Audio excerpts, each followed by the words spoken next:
साथियों, एक बार कोई व्यक्ति यदि लोन के दलदल में फंसता है तो वह फंसता ही जाता है, फंसता ही जाता है और उसके लोन की राशि बढ़ती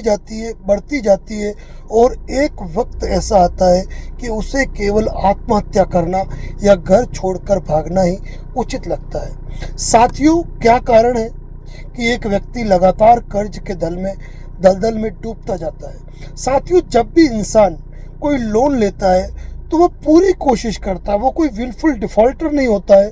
वह पूरी कोशिश करता है कि वह अपने लोन की ईएमआई का समय पर भुगतान कर पाए, उसकी ईएमआई डिफॉल्ट नहीं हो,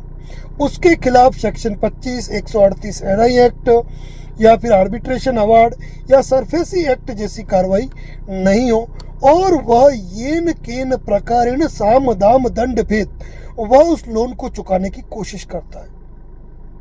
और साथियों, इसी चक्कर में एक लोन को चुकाने के लिए वह मान लीजिए कि 40,000 की ईएमआई है और उस 40,000 की ईएमआई को चुकाने के लिए वह किसी रिश्तेदार से या किसी मिलने वाले से या किसी अन्य बैंक इंस्टीट्यूट से वह 50,000 या 1,00,000 रुपए का लोन लेता है, उस ईएमआई का भुगतान कर देता है और छोटी मोटी जो राशि बची वह घर खर्च में या ज़रूरत में खर्च हो जाती है। अब उसका ये पैसा तो खत्म हो गया, उसकी एक ईएमआई तो चुक गई, लेकिन उस एक ईएमआई को चुकाने के चक्कर में उसके ऊपर एक और लोन खड़ा हो गया। अब होता क्या है, अब उसके 2 लोन हो गए, यानी कि आने वाले महीने उसको ईएमआई भी चुकानी है और जो दूसरा लोन है उस दूसरे लोन की भी ईएमआई चुकानी है। अब बिजनेस चला भी हो नहीं भी चलाओ, लेकिन 30 दिन होते ही वो समय आ जाता है जब उस व्यक्ति को एक बार फिर से ईएमआई चुकानी होती है। यानी कि किसी एक लोन को सही ट्रैक पर चलाने के लिए व्यक्ति दूसरों से उधार लेता है और दूसरों से उधार लेकर ईएमआई का भुगतान करता है और इसी चक्कर में वह कर्ज के दलदल में फंसता जाता है। स्टार्टिंग तो उसको नेशनलाइज बैंक से लोन मिल जाता है, फिर जरूरत पड़ती है उसको पर्सनल लोन मिल जाते हैं, बिजनेस लोन मिल जाते हैं और एक ऐसी स्थिति आती है कि वह प्राइवेट लोगों के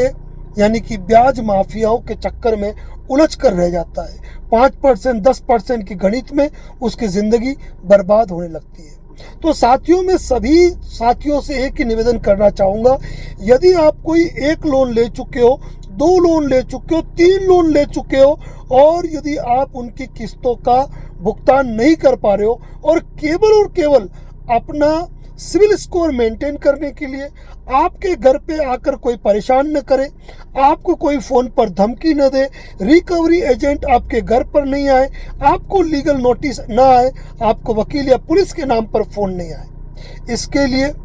आप कहीं और से पैसा उधार लाकर उस लोन को चुकाने की गलती कतई न करें। हिंदुस्तान के अंदर जितने भी लोन के दलदल में उलझे हैं वह 90% लोग इसी कारण से उलझे हैं। क्या मेरा कहना सच है या नहीं है, आप बताएं। साथियों, ऐसी स्थिति के अंदर जब आपको पूरी तरीके से लग चुका है कि हम डिफॉल्टर होने वाले हैं और अब हम किस्त नहीं भर पाएंगे, इसका मतलब ये कतई नहीं है कि आप मार्केट से और पैसा उठाओ और अपनी रेपुटेशन, अपनी सिविल स्कोर और छोटी मोटी परेशानियों को देखते हुए आप लोगों से ब्याज पे पैसा लाकर या फिर कंपनियों से और आप पैसा लाकर या फिर क्रेडिट कार्ड से पैसा उठाकर आप किसी को दो। इस तरीके से तो आप कर्ज के दलदल से कभी बाहर ही नहीं निकल पाएंगे। साथियों, लोन के मैटर में यदि आप डिफॉल्ट हो रहे हैं, यदि आप लोन की राशि का भुगतान नहीं कर पा रहे, तो आपको चाहिए कि आप किसी अच्छे एडवोकेट से कंसल्ट करें। आपको किन किन कानूनी समस्याओं का सामना करना पड़ सकता है, कैसे आप लोन का रिस्ट्रक्चर पा सकते हैं, लोन के अंदर मोरेटोरियम कैसे पा सकते हैं, सेटलमेंट कैसे हो सकता है, कानूनी कार्रवाई यदि आपके ऊपर संस्थित की है तो उसके क्या परिणाम हो सकते हैं, इस मामले में आप अपने एडवोकेट से राय लें।